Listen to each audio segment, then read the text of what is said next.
A young man steps into a pitch-black bedroom, completely unaware of the lawman waiting in the corner. The lawman holds his breath, his thumb resting heavily on the hammer of a Colt single-action revolver. The young man stops. The air goes cold. He senses a shadow in the room. "Who is it?" he whispers into the void. "Who is it?" A deafening gunshot shatters the night. A body hits the floorboards. It was midnight on July 14, 1881. The official story says Billy the Kid died right there in the dark, his legend forever sealed in blood and dust. But history is written by the men holding the smoking guns. What if the blood pooling on that floor belonged to someone else?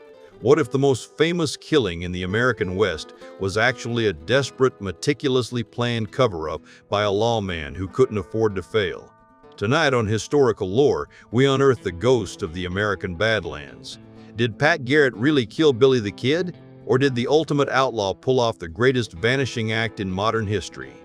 We're going to look at the classified exhumation files, the suppressed witness testimonies from Fort Sumner, and a secret meeting in 1950 that nearly shattered the established timeline of the West.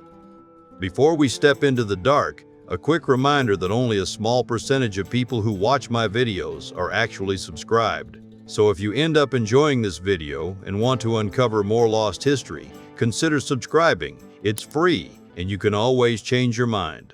The origin of the Phantom, born in the cholera slums. To understand how a ghost simply vanishes into the desert, you must first understand the boy whose bones were supposedly laid to rest in that alkaline dirt. You have to strip away the Hollywood veneer and the romanticized folk songs. Before the dime novels painted him as a romantic rogue, and long before cinema cast him as a tragic, misunderstood hero, he was just a desperate kid named Henry McCarty. He was born in 1859, not in the rugged, open vistas of the West, but in the suffocating, cholera-ridden Irish slums of New York City. The air there was thick with coal smoke, raw sewage, and profound desperation. From the moment he took his first breath, Henry learned the foundational rule of human psychology in a crisis. Survival is a brutal, zero-sum game. The weak died in the gutters. The strong took what they needed.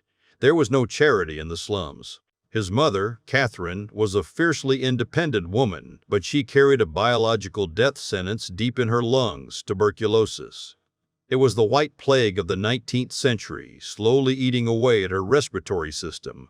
Desperate for a cure, she dragged her family westward, chasing the pervasive medical myth that the dry, arid air of the frontier could miraculously dry out infected lungs.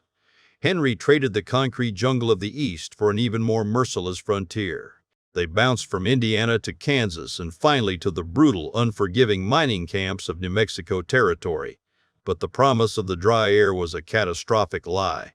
The thermodynamics of the desert environment only worsened her condition. The extreme heat and lack of humidity didn't heal her. It baked the remaining moisture from her frail body, accelerating the decay of her lung tissue. When his mother finally drowned in her own blood in Silver City, New Mexico, Henry was just 15 years old. I want you to picture that moment. A 15-year-old boy standing in the blistering sun, watching his mother's cheap pine casket lowered into the hard, unforgiving earth. His stepfather, a man named William Antrim, took one look at the orphaned boy, decided he wasn't his financial problem, packed his bags, and vanished into the territory. Henry was left behind in a desolate, sun-scorched expanse of territory ruled by corrupt politicians, ruthless cattle barons, and men who solved minor disputes with hot lead.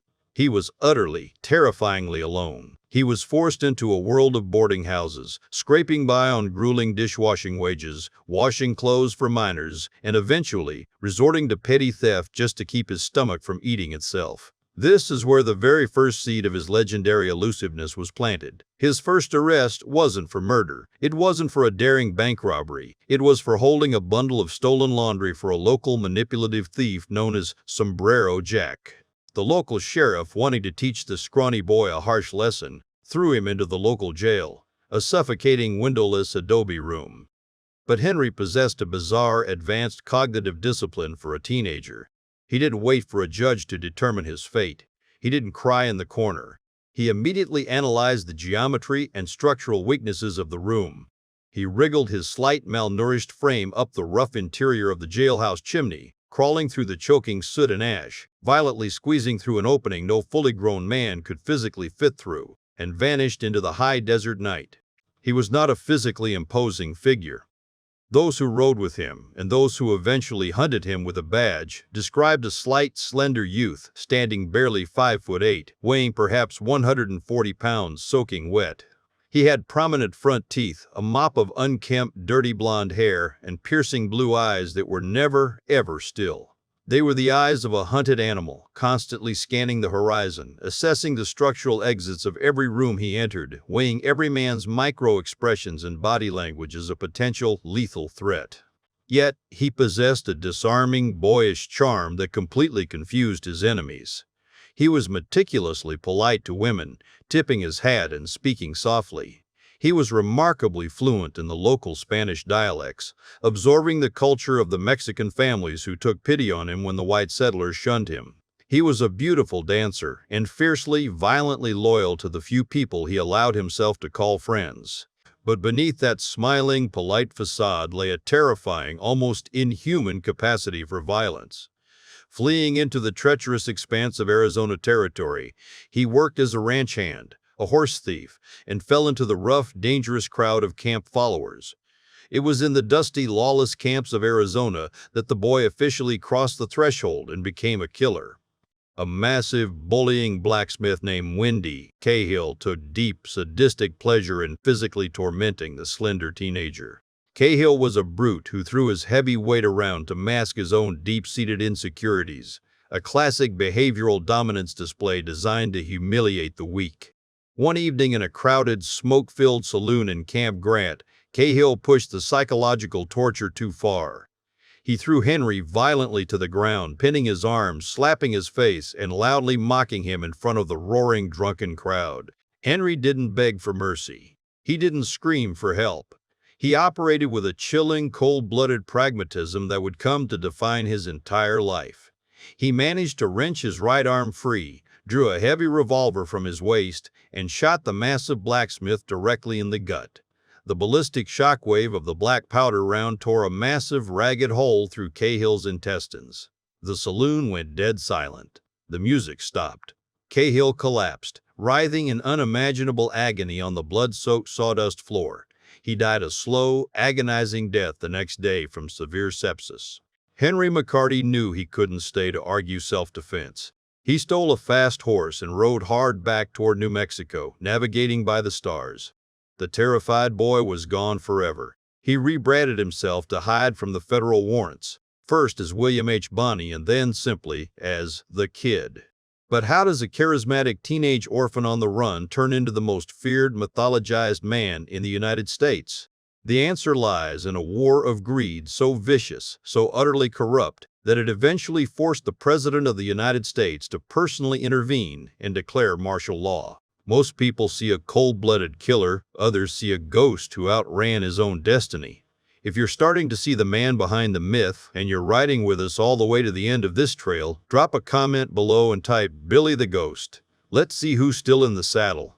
The Santa Fe Ring. The gravity of violence. If you want to understand why Billy the Kid had to die or why he absolutely had to orchestrate his own disappearance, you cannot look at his actions in a vacuum. You have to look at the invisible, iron-fisted hand strangling the entire territory. You have to understand the gravity effect of absolute power. In the late 1870s, New Mexico was not a state. It was a vast, lawless territory completely controlled by a shadowy, incredibly wealthy cabal of corrupt politicians, ruthless lawyers, and monopolistic businessmen known as the Santa Fe Ring. Led by a brilliantly ruthless attorney named Thomas Catron, the ring controlled everything of value. Imagine a 19th-century cartel operating with total, unquestioned governmental impunity. They owned the territorial judges. They owned the editors of the newspapers. They owned the highly lucrative government contracts. If you wanted to do business in New Mexico, you paid tribute to the ring, or you ended up in a shallow, unmarked grave in the desert. Lincoln County was the crown jewel of their empire. It was the largest county in the United States at the time, roughly the size of Ireland, consisting of vast rolling plains that were absolutely perfect for grazing massive herds of cattle, and it was entirely controlled by a ring-backed, heavily armed faction known simply as the House. Run by two ruthless Irish businessmen, Lawrence Murphy and James Dolan, the House operated under the absolute, unshakable legal protection of the Santa Fe Ring. They controlled the only major dry goods store, the highly lucrative beef contracts supplying the military forts and the starving Apache reservations, the local banks, and the corrupt local law enforcement led by the brutal, heavy-drinking Sheriff William Brady.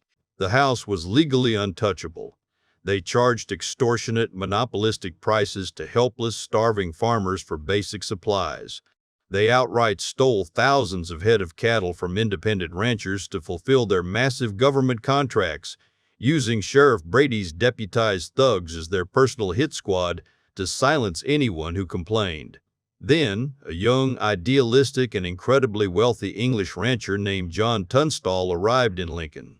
Tunstall possessed massive financial backing from investors in London and an arrogant, perhaps fatally naive belief that he could break the House's monopoly through sheer capitalism.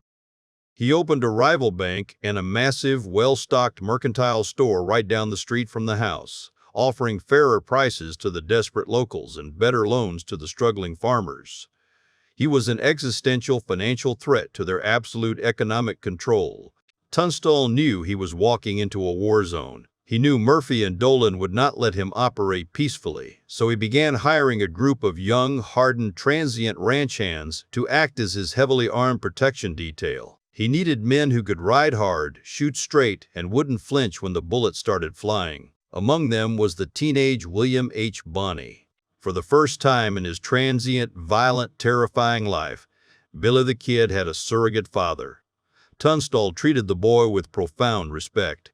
He gave him an honest, steady wage, a warm bed to sleep in, a beautiful horse, and promised him a piece of fertile land of his own if he stayed loyal to the end. Tunstall saw the fierce, calculating intelligence in the boy, not just the killer instinct, but monopolies built on blood do not surrender peacefully to free market competition. The House initiated a massive campaign of legal harassment, utilizing corrupt ring-appointed judges to issue entirely bogus arrest warrants and illegal property seizures against Tunstall's ranch. On February 18, 1878, the boiling tension finally snapped. A heavily armed posse deputized by Sheriff Brady, men working directly on the payroll of the House, essentially acting as corporate mercenaries, tracked John Tunstall down on a lonely, freezing dirt road outside of Lincoln. They didn't come to arrest him. They came to send a permanent message to anyone else who dared challenge the ring. They ambushed him. They shot the young Englishman squarely in the chest, the kinetic force knocking him violently from his horse into the cold dirt. Then, as he writhed in agony, struggling to breathe, a notorious house enforcer named Jesse Evans casually walked up to Tunstall, placed the hot barrel of a heavy rifle directly to the back of his head, and executed him point blank. As a final, grotesque psychological insult to his men, they shot Tunstall's prize horse and arranged the bodies of the man and the animal side by side in a twisted display of dominance, deliberately placing Tunstall's hat beneath the dead horse's head like a macabre pillow. Billy the Kid and the other ranch hands were riding just over the nearby ridge. They heard the sharp, unmistakable crack of the rifles echoing off the canyon walls. They spurred their horses to a gallop, but they arrived too late. The assassins were gone. Billy dismounted and stared down at the shattered, bloody skull of the only man who had ever shown him true, unconditional kindness. The psychological snap within the teenager's mind was immediate, profound, and entirely irreversible. The boy who just wanted a quiet home and a piece of land was dead. The Phantom of the Badlands was officially born. The Crucible of Blood, the Regulators, and the Revenge. The Kid and the other ranch hands did not run away in fear. They did not appeal to the corrupt, ring-controlled courts for justice they knew would never come. They formed a vigilante posse, calling themselves the Regulators. They secured their own legally dubious arrest warrants from a sympathetic, anti-House local justice of the peace, and they swore a solemn blood oath to systematically hunt down and kill every single man involved in John Tunstall's murder. This wasn't a noble, cinematic Western shootout with men drawing at high noon in the center of town. It was a vicious, mob-style bloodbath of ambushes, terrifying midnight raids, and brutal, unceremonious executions. The Lincoln County War had officially begun, and it would tear the territory apart. The regulators struck first at the absolute head of the snake. On April 1, 1878, Billy the Kid and several others hid behind a thick adobe wall on the main street of Lincoln. They waited for hours in the freezing, ankle-deep mud, their heavy rifles resting on the clay, their breathing slow and measured, demonstrating incredible cognitive control under extreme duress.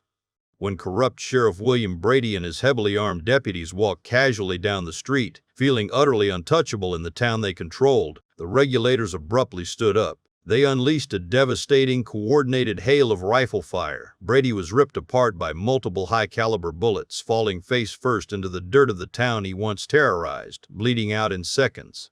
As Billy daringly darted out from behind the safety of the wall to retrieve a rifle from the dying sheriff, a deeply personal trophy, he took a ricocheting bullet to the thigh. He survived only through sheer adrenaline and the deafening, suppressing fire of his men, limping back to safety.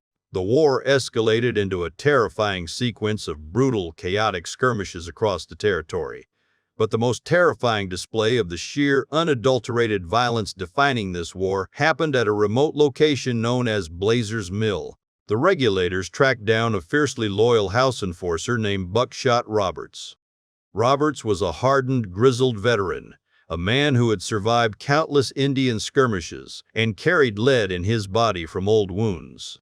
When the regulators heavily outnumbered him and demanded his immediate surrender, Roberts flatly refused. A massive point-blank firefight erupted. During the initial chaotic volley, a massive rifle slug struck Roberts directly in the lower abdomen, entirely shattering his pelvis. Most men would have instantly gone into systemic shock and died. But Roberts possessed a terrifying, almost inhuman threshold for pain. Unable to lift his heavy Sharps buffalo rifle to his shoulder due to a prior injury that restricted his arm movement, he rested the massive weapon on his hip.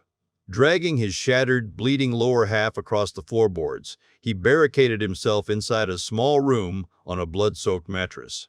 For hours, as he slowly, agonizingly bled to death, Roberts laid down a wall of suppressing fire so intense, so accurate, that it pinned the entire regulator posse down outside. He managed to shoot the regulators' leader, Dick Brewer, straight through the eye when Brewer peeked over a log, killing him instantly, before Roberts finally succumbed to his horrific wounds. This was the brutal, unforgiving world Billy the Kid operated in. A world of hardened men who fought until their absolute last drop of blood hit the dirt. But the true crucible, the terrifying, fiery event that forever etched Billy the Kid into the bedrock of American mythology, occurred in July of 1878.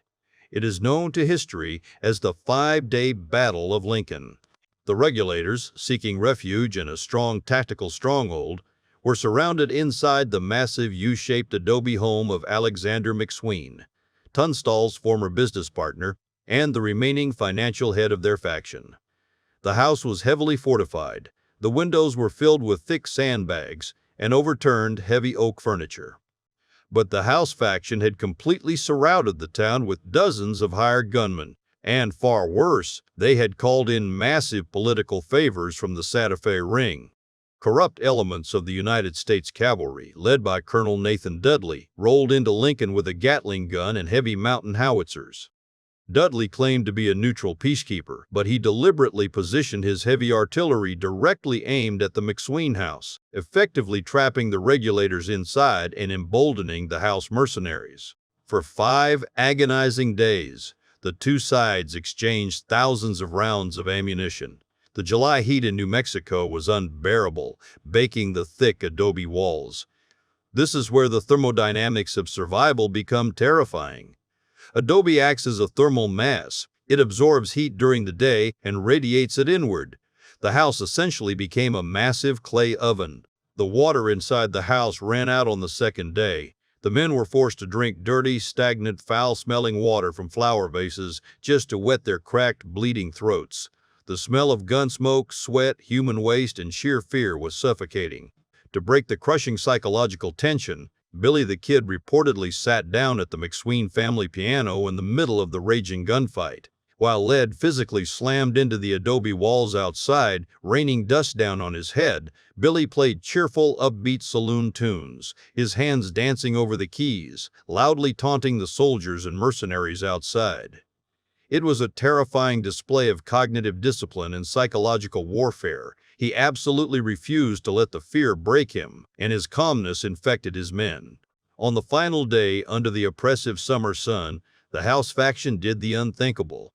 Under the covering fire of the military, they crept up to the blind spots of the house and set the wooden trim and doors on fire. The flames quickly caught the dry wood and slowly devoured the roof. The rooms filled with thick, choking, blinding black smoke. The men inside were given a horrific, impossible choice: burn to death or run out the front door into a wall of waiting rifles and military Gatling gun fire. Alexander McSween, a deeply religious pacifist who had refused to carry a gun for almost the entire war, finally snapped under the immense terror. He clutched his Bible, stepped out the back door into the darkening courtyard to surrender, and was instantly shredded by concentrated, merciless gunfire. As the blazing roof began to groan and collapse, dropping burning, screaming embers onto their skin and igniting their clothes, Billy the Kid took command of the terrified survivors. He didn't panic. He orchestrated a terrifying, suicidal escape plan that relied on pure shock, awe, and misdirection. He told his men to wait for his signal in the blinding smoke. With revolvers drawn in both hands, Billy the Kid kicked open the back door and sprinted directly into the darkness, deliberately drawing the entirety of the enemy fire toward his own position. He ran like a demon through a blinding hailstorm of lead, firing back with terrifying, instinctual accuracy. The rapid flashes of his revolvers lit up the courtyard as he killed at least one man and severely wounded others in the chaotic darkness. In the massive, violent distraction he created, the surviving regulators scattered out the side doors and vanished into the thick brush along the Rio Bonito under the cover of night. Billy vanished into the night air without a single bullet hitting him. He had survived a 5-day siege, a blazing structural inferno, and a military-backed firing squad. It was here that his reputation was forged in unkillable lead. He was lethal because he possessed a cognitive discipline in combat that paralyzed older, more experienced men. His heart rate seemed to drop to a resting pace when the bullets started flying. He was elusive because he possessed a supernatural, almost predatory understanding of the barren landscape. The local Hispanic population, who saw him as a tragic, romantic protector against the corrupt tycoons of the Santa Fe Ring, shielded him in their homes. They fed him. They lied to federal authorities for him. They called him El Chivato, the little billy goat. He wasn't just a wanted man anymore. He was an apparition, a phantom of the Badlands who simply could not be killed and could never be caught. Quick question for you guys watching. If you found yourself trapped in a burning house completely surrounded by the U.S. cavalry, what would your move be? Would you surrender or make a run for it like Billy? Let me know down in the comments, because Billy's next move completely changed history. The myth of 21 notches. As his infamy grew to national proportions, the narrative surrounding the boy began to spin wildly out of control. This is the gravity effect of legends. The more famous a man becomes, the more the public demands a terrifying monster to justify their fear and sell papers. The Kid was pulling everyone into his orbit. The Penny Dreadfuls Back East, published for a massive public hungry for tales of Western savagery, and the sensationalized, ring-controlled newspaper headlines of the territorial press eventually carved a chilling poetic number into the American mythos, 21. They loudly, repeatedly claimed he had murdered 21 men, exactly one for every year of his short, incredibly violent life. They painted him as a rabid dog, a bloodthirsty sociopath who killed for sport, who shot unarmed men just to watch them kick in the dirt, and who laughed maniacally at the sight of blood. The reality was far less cinematic, but perhaps more unsettling to the authorities who wanted him dead. The true number of men who died looking directly down the barrel of his gun was likely closer to 4, if you count the chaotic, blinding smoke of posse crossfire during the Lincoln County War, where it was impossible to tell whose bullet struck who. The number might reach 9. He did not kill for sport. He did not kill innocent civilians or women. He killed strictly to survive, to escape a cage, or to avenge the men he loved. But the frontier did not care about historical accuracy. They cared about the monster. And the monster of New Mexico had 21 notches on his revolver. This inflated, terrifying reputation is crucial to understand the events that followed, because when a man is widely believed to be the devil himself, the law will bend, break, and shatter every rule of basic decency to bring him down. The pressure from the Santa Fe ring was immense. Billy the Kid was bad for business. He was disrupting the lucrative cattle trade. He was making a mockery of the politicians in Santa Fe by repeatedly evading capture. The territorial governor, Lew Wallace, the man who would ironically go on to write the biblical epic Ben-Hur, was sent to New Mexico by the president with one specific mandate: clean up the mess and stop the violence. Billy the Kid had to be permanently erased. Pat Garrett and the Stinking Springs standoff. The monumental task of hunting down the Phantom fell to a newly elected sheriff of Lincoln County, Pat Garrett. Garrett was a towering, deeply imposing figure. A former buffalo hunter, he stood 6'4", towering over most men of the era. He had cold, unreadable eyes, a deeply calculating demeanor, and a ruthless, unchecked ambition. He was a man deeply concerned with his own legacy and his own bank account. He desperately wanted to be a hero. Crucially, he had once rode, drank, and gambled with the Kid in the dusty saloons of Fort Sumner before taking the badge. He knew the Kid's exact habits. He knew his friends. He knew how his mind worked in a crisis. It takes a wolf to catch a wolf. Facing intense political pressure from Governor Wallace and heavily motivated by a staggering $500 bounty placed on the Kid's head, Garrett made a public, blood oath to hunt his former friend down, dead or alive, preferably dead, as it was cleaner for the paperwork. In December of 1880, after months of relentless, exhausting tracking through the brutal New Mexico winter, Garrett finally cornered the Kid and his gang at a remote, freezing rock house in a desolate place called Stinking Springs. The posse quietly surrounded the small, windowless stone structure in the dead of night. The snow was deep. The temperature was plunging well below zero. At dawn, Charlie Beaudry, one of Billy's closest remaining friends and a fierce former regulator, stepped out the front door to feed the tethered horses. He was wearing Billy's hat. Garrett's posse opened fire without warning, without a demand for surrender, without a reading of rights. They mistook Beaudry for the Kid. Several heavy rifle slugs tore completely through Beaudry's chest, obliterating his lungs. He stumbled back into the dark house, gasping for air, bleeding profusely onto the cold stone floor. The Kid and his remaining men were completely trapped. The situation was utterly hopeless. The temperature inside the stone cabin plummeted. This is another terrifying application of thermodynamics. The dense stone walls, devoid of any heat source, actively drew the thermal energy out of the men's bodies, accelerating severe hypothermia. They had no food, no firewood, and no water. To ensure they couldn't make a desperate run, Garrett's men ruthlessly shot all the horses tethered outside the cabin, dropping their massive bodies in the snow to physically block the doorway. Inside the freezing dark, Billy watched Charlie Beaudry die slowly over several agonizing hours, choking on his own blood, whispering for his wife. Garrett called out to the Kid, engaging in deep psychological warfare, taunting him, telling him to come out and have a warm cup of hot coffee and roasted meat while his best friend bled out on the floor. After a grueling, freezing standoff that lasted into the next day, severe hunger, creeping frostbite, and the suffocating smell of death did what bullets could not. Billy the Kid, recognizing the absolute futility of a shootout against overwhelming odds, pushed his rifles and revolvers out the door into the snow. He walked out, his hands raised, shivering violently, and surrendered to Pat Garrett. The Phantom was finally in heavy iron chains. The territory breathed a massive sigh of relief. The escape that made him immortal. The law moved swiftly to ensure the kid wouldn't live to see another winter.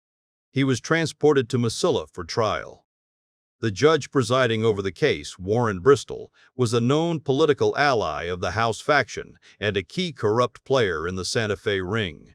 The trial was a complete formality, a theatrical performance designed for the territorial press to prove the government was finally in control of the violence.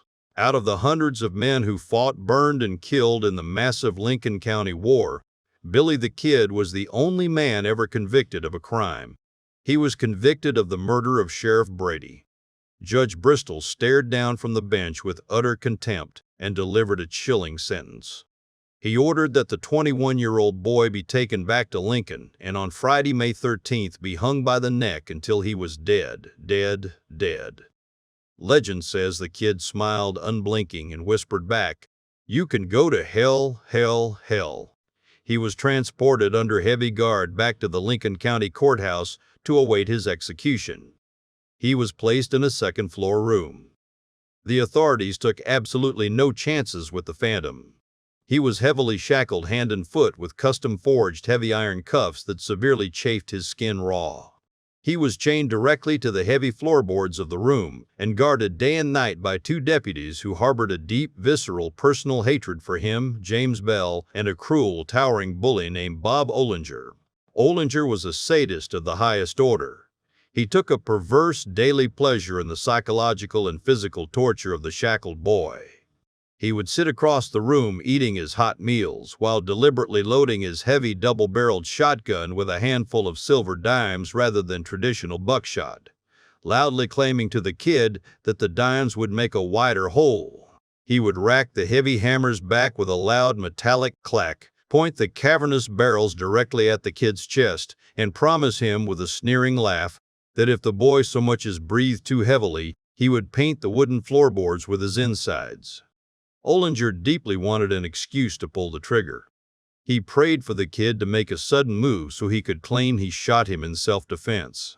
But you cannot cage the wind. You cannot chain a phantom. On April 28, 1881, just weeks before his scheduled execution, the impossible happened. While Olinger took the other county prisoners across the dusty street to the Wortley Hotel for lunch, leaving Deputy Bell alone with the heavily shackled prisoner, the kid made his move. He convinced Bell to take him to the outhouse behind the courthouse. The exact horrifying mechanics of the escape remain shrouded in bloody debate to this day.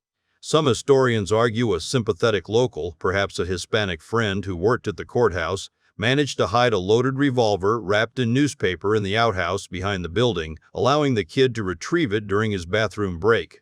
Others claim the kid, possessing notoriously small, double-jointed wrists, waited for Bell to look away, and then endured the agonizing, nauseating pain of simply crushing the bones in his own hands to painfully slide them out of the unforgiving iron cuffs. Whatever the exact method, the result was a masterclass in calculated terror. The kid slipped his bonds. He got his hands on a weapon. As Deputy Bell led him back up the stairs, the kid turned. A single shot echoed through the plaster halls of the courthouse. The bullet tore through Bell's body. The lawman tumbled backward down the steep stairs, coughing blood into the dirt of the courtyard, dead before his heart stopped beating. Hearing the sharp, distinct crack of the gunshot, Bob Olinger dropped his meal at the Wortley Hotel and came sprinting across the street.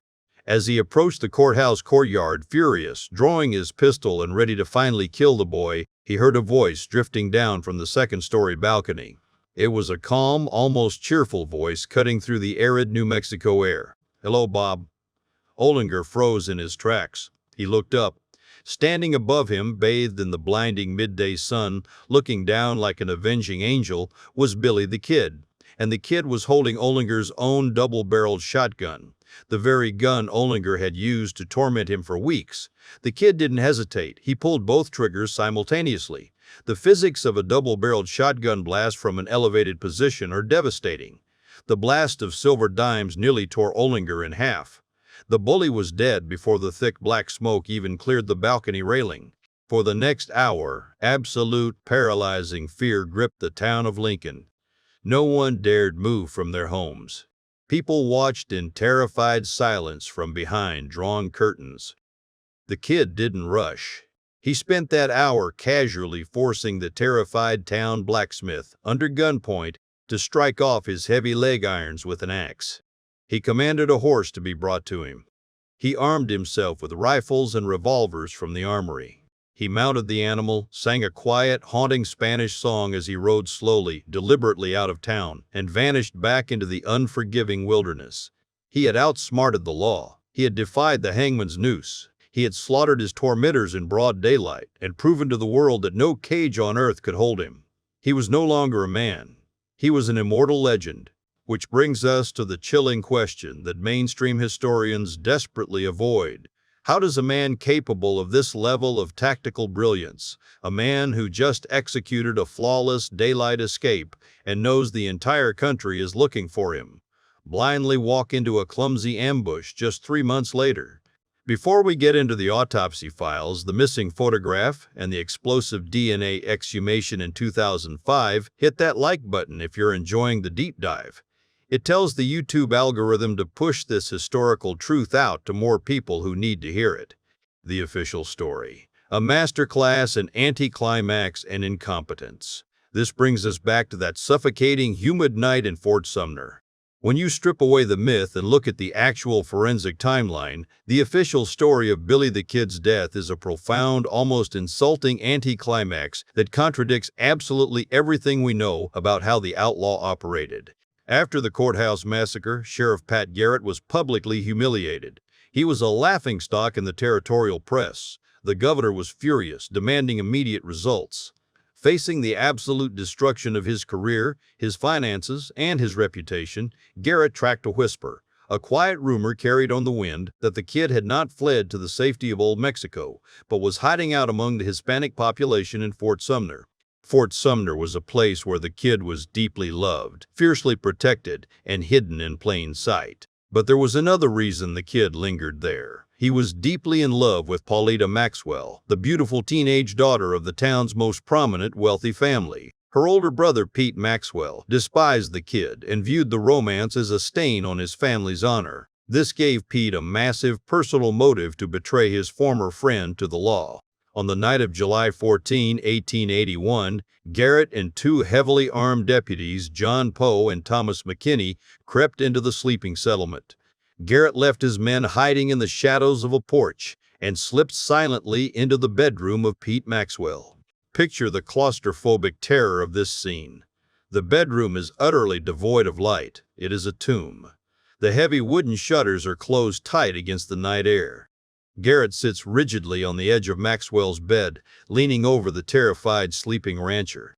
He presses his heavy hand to Maxwell's mouth, whispering violently into his ear, demanding to know where Billy is hiding. Outside, a young man walks casually across the compound. He is barefoot, wearing only his trousers and a loose shirt. He is hungry. He carries a butcher knife, intending to cut a slab of beef from a freshly butchered yearling hanging on the porch.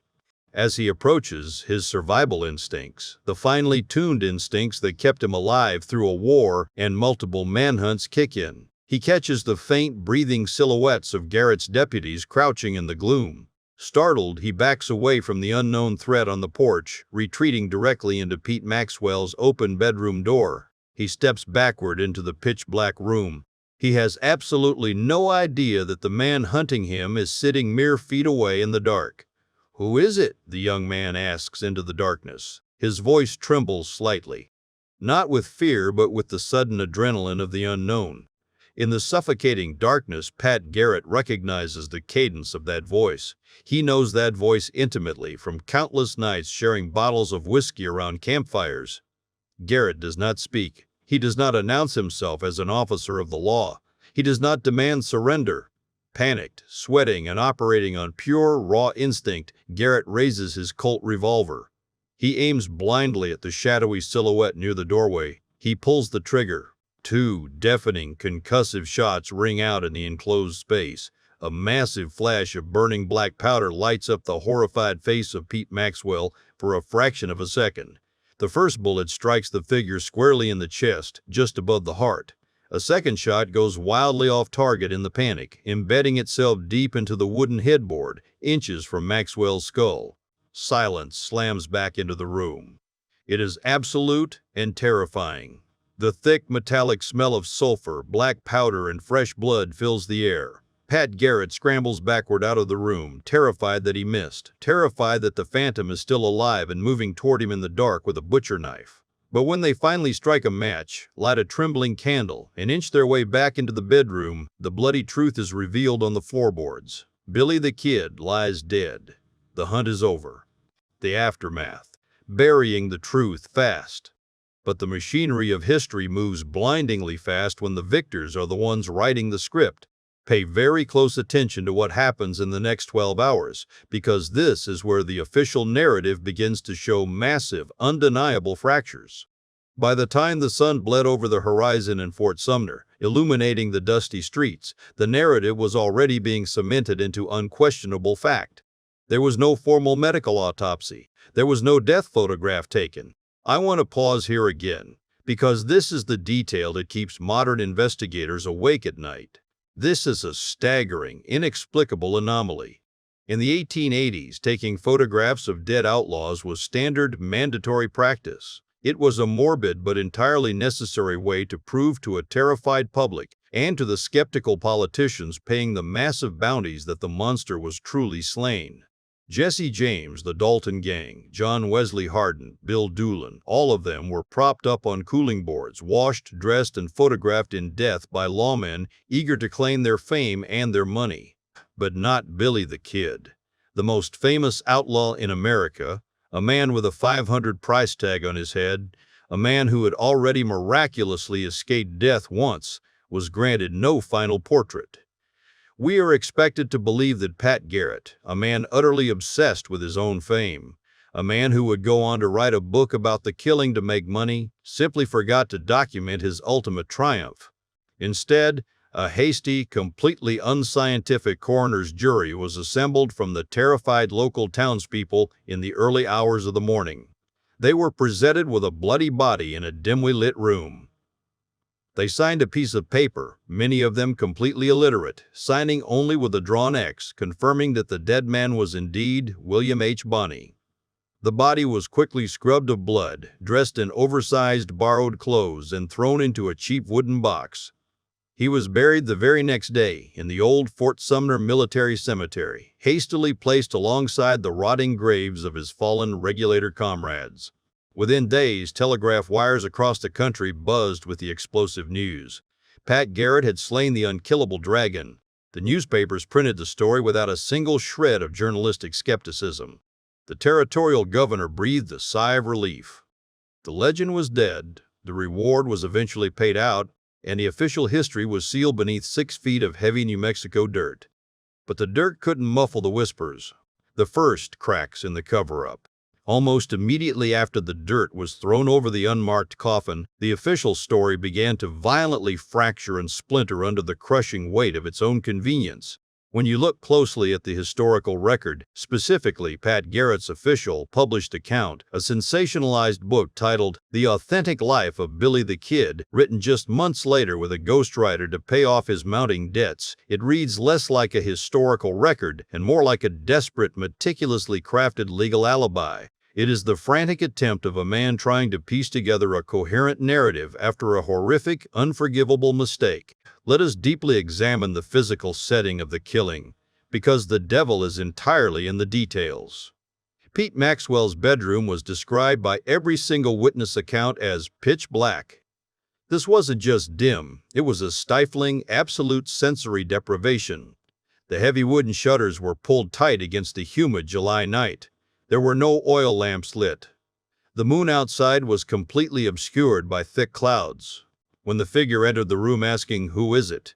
Garrett later admitted under formal oath to a hastily assembled coroner's jury that he could not actually see the man's face. He could not see his eyes, his hair, or his features. He claimed he fired his heavy-caliber weapon purely based on recognizing the tone of the voice and the vague, shifting size of the shadowy silhouette in the doorway. He shot entirely blind. Ask yourself this critical question. Is it entirely plausible that a seasoned, deeply paranoid outlaw like Billy the Kid would behave this way? We are talking about a man who had survived years of bloody guerrilla warfare in the brush. A man who slept with one eye open. his hand constantly resting on the grip of a loaded revolver. A man who had successfully evaded the most relentless, heavily armed, military-backed manhunts in territorial history. Are we genuinely expected to believe that this apex predator of the Badlands would blindly walk backward into a pitch-dark room without his gun drawn, casually and politely asking the darkness who was sitting there? It completely defies every single survival instinct the kid possessed. This was a hyper-vigilant fugitive who noticed a twig snap from 100 yards away in a roaring wind. Yet the official narrative demands we believe he stumbled into an amateur ambush like a naive, stumbling child holding a piece of meat. And what of Pete Maxwell? The wealthy rancher was lying in the bed, paralyzed with fear, when the deafening gunshots went off mere inches from his face, temporarily blinding and deafening him. The muzzle flash burned the air right next to his skin. Yet his historical accounts of that night were suspiciously vague, incredibly brief, and deeply hurried. When territorial reporters flocked to Fort Sumner looking for the gruesome details of the kid's final moments, Maxwell shut his doors. He flatly refused to give detailed interviews to the press. He never offered a concrete step-by-step corroboration of Garrett's exact timeline of events. He acted exactly like a man who was utterly terrified of saying the wrong thing, terrified of crossing the local law, and terrified of the Santa Fe ring. He wanted the terrifying questions to stop immediately, so he signed what he was told to sign and retreated into silence. Then there are the two deputies waiting outside on the porch, John Poe and Thomas McKinney. They reported hearing the deafening shots ring out from the bedroom. They reported seeing a man walk past them in the dark holding a butcher knife just seconds before the gunfire.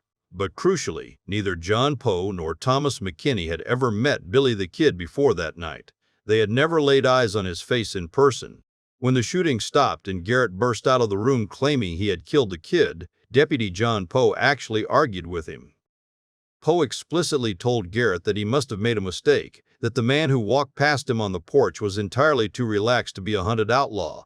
They could not positively, legally identify the man who walked past them in the gloom. They only had Garrett's word that the bleeding corpse on the floor was the $500 prize. The entire foundation of the official American history of Billy the Kid rests solely on the panicked, uncorroborated word of one single man, Pat Garrett.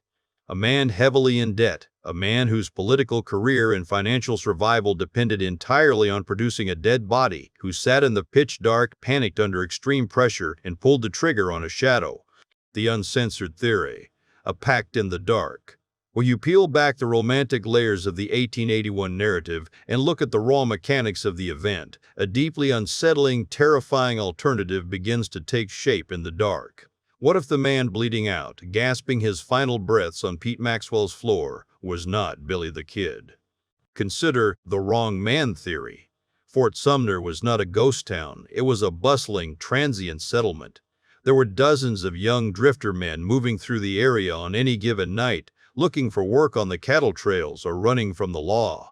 Local folklore, passed down quietly through generations of Fort Sumner families, has long suggested that the man Garrett shot was a vagabond. Some say it was a young half-brother of a local woman. Others point to a transient sheep herder named Billy Barlow, a young man with a slight build and a passing physical resemblance to the outlaw. Imagine the chilling reality of this scenario. In the chaotic, terrifying aftermath of the shooting, the smoke begins to clear. Garrett's ears are ringing from the concussive blasts. He strikes a match, lights a candle, and approaches the body. He looks down at the bleeding face on the floorboards, and the color drains entirely from his face. He realizes with mounting, suffocating horror that he has just murdered an unarmed, completely innocent man in cold blood. Now consider Pat Garrett's overwhelming motive to lie. Garrett was heavily indebted. He was a man desperate for status in a society that looked down on him. He had campaigned for the sheriff's badge on the singular, unwavering promise of ridding the territory of Billy the Kid. The governor had placed a massive $500 bounty on the kid's head, a staggering, life-changing sum of money in 1881. If Garrett walked out of that bedroom and admitted to his deputies and the town that he had panicked and shot an innocent civilian in the dark, his life was over. His political career would be instantly vaporized. His reputation would be ruined. He would be stripped of his badge, charged with murder, and likely hung by the very people he swore to protect. He had to make the dead body fit the myth. But what if it goes even deeper? What if Garrett and the kid made a pact? They were former friends. They had drank together, gambled together, and ridden together in the years before the badge and the bounty separated them. Some modern historians and conspiracy theorists argue a chilling, highly calculated scenario. Garrett intentionally shot a vagrant. He did it to produce a body, collect the reward money, and satisfy the bloodthirsty politicians in the Santa Fe ring, simultaneously allowing the real Billy the Kid to slip away into the night.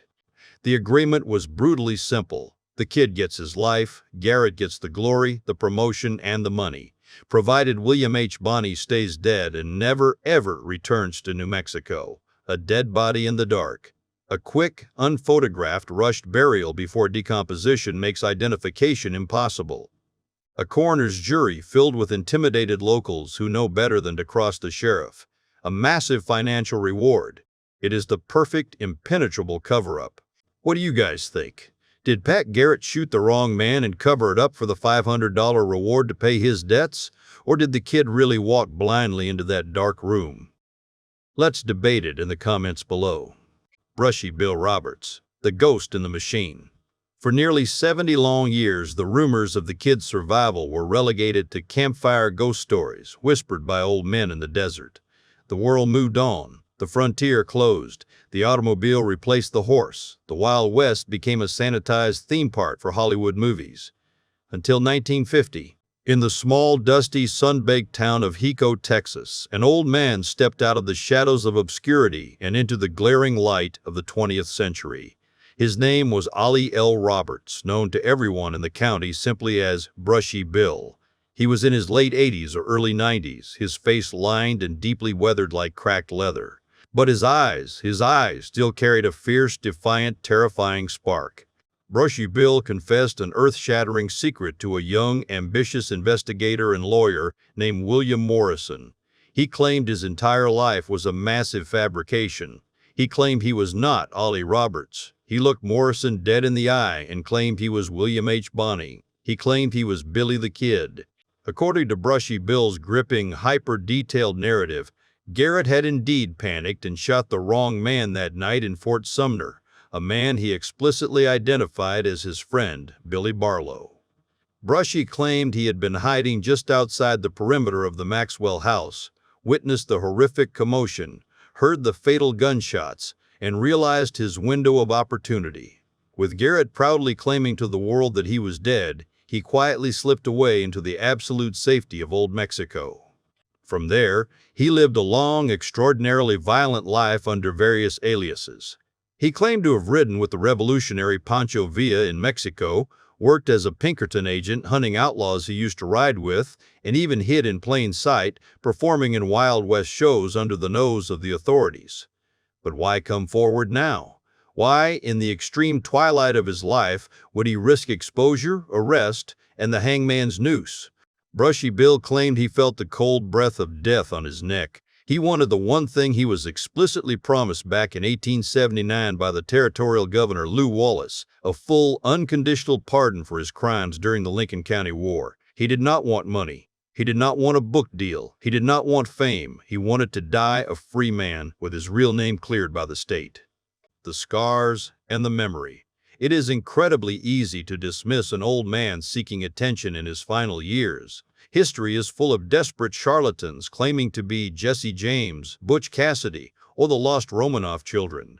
The human mind craves the spotlight, especially as the clock runs out. But William Morrison was not a gullible historian or a sensationalist journalist. He was a trained probate lawyer, a man whose entire career was built on being deeply skeptical of fraud, verifying identities, and tearing apart false testimonies. He initially approached Brushy Bill Roberts fully intending to expose him as a rambling, delusional old man. But when Morrison began to aggressively investigate Brushy Bill's outrageous claims, the mockery died in his throat. He uncovered a trail of physical and psychological evidence that was terrifyingly compelling, effectively shattering the established historical record. First, there was the undeniable, visceral, physical evidence. Picture the scene in Morrison's quiet, sunlit law office. Brushy Bill, his hands shaking slightly from age, slowly unbuttons his faded work shirt. He lets it drop to the floor to reveal a grotesque, living map of violence written permanently into his flesh. He possessed a distinct jagged bullet scar on his stomach, in the exact, highly specific anatomical location where the kid was reportedly grazed by a flying piece of lead during a frantic territorial firefight. But that wasn't the most disturbing part. When Morrison looked closely at the old man's forearms, his blood ran cold. Brushy had thick, heavy, knotted scars circling his wrists. These were not the superficial cuts of a farm accident. They perfectly matched the horrific deep tissue chafing and calcified damage caused by wearing heavy, unpadded iron shackles for weeks on end. Then there were the genetics. Brushy's eye color, a piercing, pale, almost predatory blue, perfectly matched the few reliable contemporary historical descriptions of the kid. The eyes that had reportedly haunted Pat Garrett's nightmares were staring directly back at Morrison. Even more remarkably, Brushy possessed a rare, highly specific genetic anomaly. He had slightly protruding, prominent ears, just like the famous tintype photograph. And, most importantly, he was completely double-jointed in his wrists and shoulders. This specific physiological trait is the master key. It perfectly explained the century-old bloody mystery of how the kid could have miraculously, painlessly slipped his rigid iron handcuffs before executing Deputy Bell and massacring his guards in Lincoln. You cannot fake a skeletal anomaly. If you think physical scars can be faked or explained away by a rough life on the frontier, what Morrison discovered next is absolutely impossible to counterfeit. Pay close attention to this. It wasn't just the scars that terrified investigators. It was the old man's mind. 70 years had passed since the Lincoln County War. Time and dementia should have eroded the sharp edges of the past. But Brushy Bill possessed an encyclopedic, photographic nightmare of a memory. He didn't just know the broad strokes you could read in a dime novel or a cheap newspaper article. He knew tactical, microscopic details of gunfights that had never, ever been published in any book. He knew the precise architectural layout of the McSween house during the agonizing 5-day siege, including where the blind spots were and how the smoke moved through the burning hallways. He knew the actual names, the favorite drinking habits, and even the specific breeds of horses ridden by obscure, unrecorded men who had fought alongside the regulators. To test him, Morrison took the frail Brushy Bill out of Texas and brought him back across the border into New Mexico.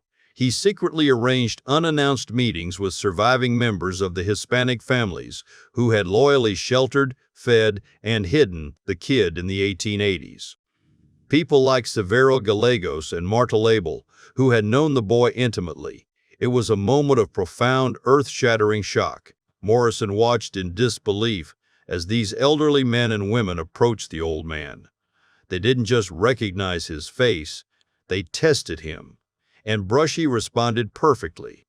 He didn't just speak Spanish, he spoke their specific, localized 1880s Lincoln County dialect, a linguistic fingerprint that an illiterate Texas farmer could not possibly fake.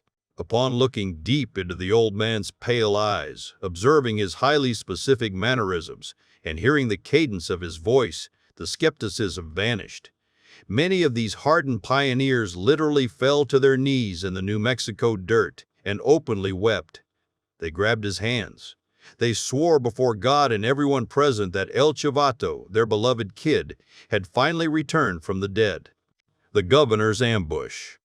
Yet for every piece of chilling, heart-stopping corroboration, a massive wall of contradictory evidence stands blocking the path to accepted truth. Mainstream academic historians tore into Brushy Bill's story with ruthless surgical precision, determined to protect the established narrative at all costs. The most damning piece of evidence weaponized against Brushy was his own family Bible. Genealogical records and census data indicated that Oliver P. Roberts was born in 1879. If true, this meant he would have been a mere toddler during the bloody Lincoln County War, making his entire story a physically impossible fabrication. Brushy's fierce defenders vehemently argue that Oliver was actually a deceased younger cousin whose identity Brushy permanently assumed to hide from federal authorities. But the total lack of a concrete, verifiable paper trail confirming this switch is a massive, insurmountable hurdle for skeptics.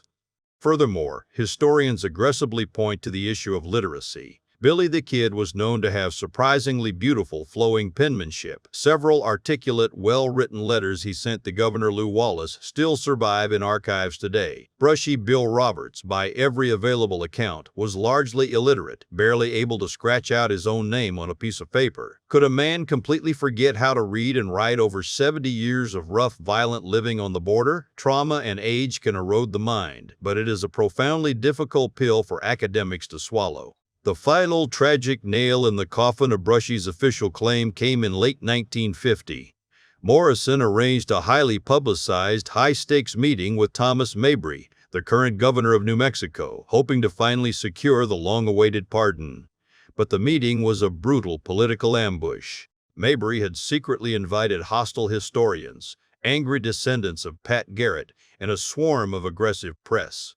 When Brushy Bill walked into the room, he was not greeted with a quiet legal hearing. He was thrown to the wolves. Facing a hostile, screaming room blinded by flashing cameras and subjected to relentless, interrogating questions from men intent on destroying his credibility, the elderly Brushy Bill's body gave out. He suffered a minor stroke right there in the chair. He became deeply confused, forgot basic dates he had recited perfectly days before, and retreated into a terrified, shaking silence. The governor publicly dismissed him as a pathetic fraud and threw him out. Brushy Bill Roberts, broken and humiliated, died of a massive heart attack on the dusty streets of Hico, Texas, just weeks later. He took his secrets, whatever they truly were, to the grave. The second phantom, John Miller and the missing skull. Just as the dust finally settled on the theatrical, highly publicized circus of Brushy Bill Roberts, another ghost stepped quietly out of the woodwork. It is a deeply unsettling detail of this saga, one that is often intentionally overshadowed by Brushy Bill's loud claims, but it is absolutely vital to understanding the true, terrifying scale of this mystery. Brushy Bill wanted a pardon. He wanted the press. He wanted his name cleared. But ask yourself, if you were truly the most wanted, lethal outlaw in American history, and you had just successfully pulled off the greatest fake death of the 19th century, would you ever go to the press? Would you ever walk into a governor's office? Or would you do everything in your power to remain a shadow? Enter John Miller, a quiet, deeply unassuming man who lived out his days in the rugged isolation of Rama, New Mexico, and later the dusty plains of Prescott, Arizona. Miller was the exact opposite of Brushy Bill. He never sought the spotlight. He never asked a politician for a pardon. He never called a single press conference. He was a man who lived as if he were constantly being hunted by invisible hounds. But those closest to him, his intimate friends, his adopted family, and the hardened frontiersmen who worked alongside him firmly, unwaveringly believed that the quiet man eating at their table was the escaped Billy the Kid. The physical similarities were not just coincidental, they were violently startling. Miller possessed the exact same slight, wiry build.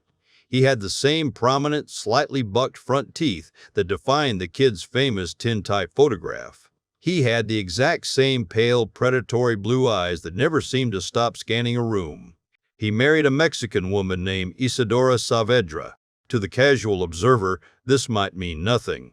But to a behavioral historian, it means everything. Billy the Kid was always most comfortable and most protected among the Hispanic families of the territory.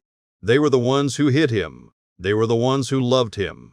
Miller spoke fluent, rapid-fire regional Spanish perfectly, with the exact colloquialisms and slang of the Lincoln County Hispanos.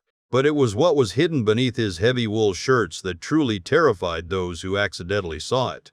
Most chillingly, John Miller's body was a roadmap of extreme violence. He was covered in heavy, knotted bullet wounds that perfectly anatomically aligned with the known, documented injuries of Billy the Kid. He had bullet scars on his arms. But most importantly, he had a massive traumatic scar directly on his chest. If Pat Garrett had fired blindly in the dark that night in Fort Sumner, and the heavy caliber bullet had struck the kid in the chest but miraculously missed the heart, it would leave a devastating wound. A wound exactly like the one John Miller carried to his grave. When pressed by his closest friends about his mysterious past, or asked directly about the rumors whispering through the Arizona camps, Miller never denied it. He never got angry. He would simply flash a cold, knowing smile, change the subject entirely, and completely vanish into the wilderness for days at a time without a single word of explanation. He lived his entire adult life keeping his head down. He never sat with his back to a door. He slept lightly, reacting to the snapping of a twig like a man ready to draw iron. He possessed the exact deeply ingrained paranoia of a man who had survived a war. He lived quietly, aging into a ghost, and finally died in an Arizona pioneer home in 1937. He was buried in a dusty, forgotten cemetery, taking his own bloody secrets down into the earth. With two different men, Brushy Bill and John Miller, both possessing physical scars, deep encyclopedic knowledge of the territory, and the fierce protective loyalty of those who intimately knew them, the historical record begins to fracture.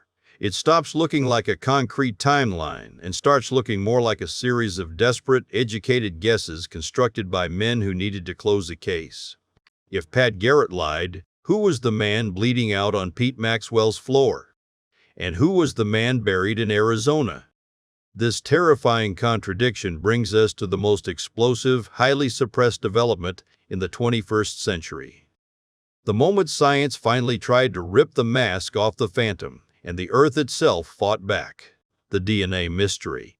The secret exhumation of 2005. We've covered the history, the myth, the cover-up, and the men who claim to survive it. But in the modern, scientifically advanced era of true crime, mysteries like this are not debated in dusty books or argued over campfire stories. They are solved definitively in a sterile laboratory.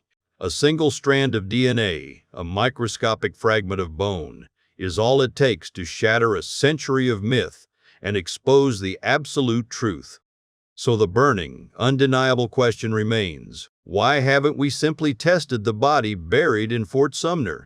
In the early 2000s, an ambitious, highly publicized project was launched by the mayor of Capitan and the sheriff of Lincoln County.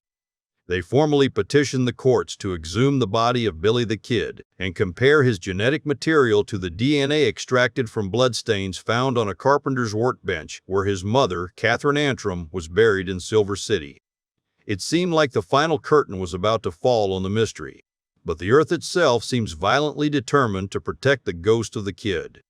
In 1904, the mighty Pecos River flooded its banks in a catastrophic biblical deluge, inundating the entire Fort Sumner Cemetery. The violent floodwaters churned the earth into a muddy soup, destroying wooden grave markers, violently uprooting coffins, and hopelessly scrambling the skeletal remains of the dead. When the apocalyptic waters finally receded, absolute chaos remained. No one alive knew exactly where Billy the Kid was actually buried. The prominent caged tombstone that thousands of tourists visit and photograph today is nothing more than a geographical guess. A monument placed near the estimated approximate center of the graveyard, surrounded by heavy metal fencing to prevent souvenir thieves from chipping away pieces of the legend. Fierce legal battles immediately erupted.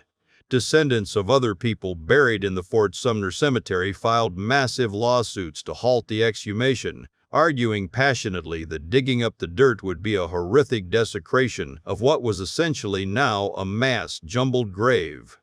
The courts, terrified of the logistical nightmare and the public relations disaster, agreed. The Fort Sumner DNA project was permanently, legally blocked, but the investigators didn't stop there. In 2005, two former lawmen, Tom Sullivan and Steve Cedarwall, decided to bypass the New Mexico courts entirely. They turned their attention to the second claimant, John Miller. Operating under intense secrecy, they traveled to the Pioneer Cemetery in Prescott, Arizona. They legally dug up the grave of John Miller.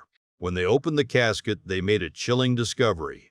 The skeleton inside was largely intact, but the skull was completely missing. Someone had gotten there before them. Someone had taken the head of John Miller. Despite the missing skull, the investigators managed to extract viable DNA from the remaining bones. They sent the samples to a highly advanced lab in Dallas, Texas, intending to compare it to the bloodstains from Catherine Antrim's workbench. But then the trail goes completely, terrifyingly cold. The results of the 2005 DNA test have never been officially, publicly released. The investigators faced intense legal threats from the state of New Mexico. The samples were caught in a bureaucratic maze of private testing facilities, degraded evidence claims, and legal red tape. Science failed us. The courts blocked us. The results were buried. The graves remain sealed under concrete and iron. The mystery survives, untouchable and pure. The psychology of the immortal outlaw. Why do we care so deeply about a killer who lived a century and a half ago? Why does the idea that Pat Garrett shot the wrong man still ignite such fierce, passionate debate, spawn countless books, and draw tens of thousands of people to stare at a dusty, inaccurate grave in New Mexico? It is because of the deeply rooted psychology of the American mythos. We simply do not want our ultimate legends to die in the dark like common animals. Billy the Kid represents the absolute, untamed archetype of the American anti-hero. He was the young, fearless rebel fighting back against a massively corrupt, monopolistic capitalist system that crushed the poor. He was the Robin Hood of the desert, beloved by the marginalized, laughing in the face of absolute authority. When a monumental figure like that is killed, not in a blazing, glorious shootout at high noon, not going down in a magnificent storm of lead against impossible odds, but shot in the pitch black, barefoot, holding a piece of meat, it feels fundamentally, aggressively wrong. It feels too ordinary. It feels like a cowardly betrayal of the narrative we have built. We desperately cling to the survival theories because they offer us a significantly better story. The idea that the boy who could escape any iron cage, slip any heavy chain, and outride any massive posse managed to pull off the ultimate, impossible magic trick, faking his own violent death and vanishing into the sunset, leaving the corrupt law holding an empty bag, is deeply intoxicating. It completely validates our inherent human desire to see rigid authority outsmarted and humiliated. We want the Phantom to win. We need the Phantom to win. The gravity of the ghost. But when we forcefully strip away the emotion, the blinding romanticism, and the desperate longing for a Hollywood ending, we must rigidly confront the cold, hard scales of historical consensus. Did Pat Garrett shoot and kill Billy the Kid on the night of July 14, 1881? The overwhelming, crushing majority of credible academic historians agree, yes, he did. Despite the suffocating darkness of the room, despite the maddening lack of a death photograph, the sheer volume of people who intimately knew the kid and physically saw the body the next morning, including Pete Maxwell and the deeply grieving Hispanic families who loved him like a son, makes a massive, town-wide conspiracy highly improbable. They buried the boy they knew. The glaring cracks and contradictions in Garrett's story are much more likely the result of a terrified, panicked lawman trying to make a messy, cowardly ambush look like a heroic face-to-face standoff rather than a sinister cover-up of the wrong man's murder. Brushy Bill Roberts, while a deeply fascinating enigma, was almost certainly an imposter with a brilliant, sponge-like memory and a theatrical flair for the dramatic. History points its heavy, unyielding finger at the muddy grave in Fort Sumner. And yet, as long as the bones remain locked away and untested, as long as the official, accepted record rests entirely on the terrified word of one man sitting in the pitch black with a trembling gun, as long as the dried blood on the floorboards cannot speak for itself and the DNA results remain hidden in a vault, a lingering cold shadow of a doubt will always remain. And in the immortal world of legends, a shadow is all you need to live forever. The darkness remains. Close your eyes. Force yourself back to that sweltering night in 1881. The air in the room is suffocating. The darkness is absolute, pressing against your eyes. A young man steps into the room. He does not know his life is measured in fractions of a second. He does not know that the very next sound he hears will be the deafening thunder of a Colt revolver, and that his spilled blood will birth a myth that outlives every single person breathing in the territory. He takes a slow breath. The silence is deafening. It rings in the ears. Who is it? Who is it? We may never truly, definitively know who fell to the floorboards that night. The absolute truth is buried somewhere deep beneath the churning, muddy floods of the Pecos River, locked away forever in the forgotten, bloody whispers of a wild, violent frontier. Billy the Kid died in the dark. Or perhaps, the dark is exactly where he learned to live forever.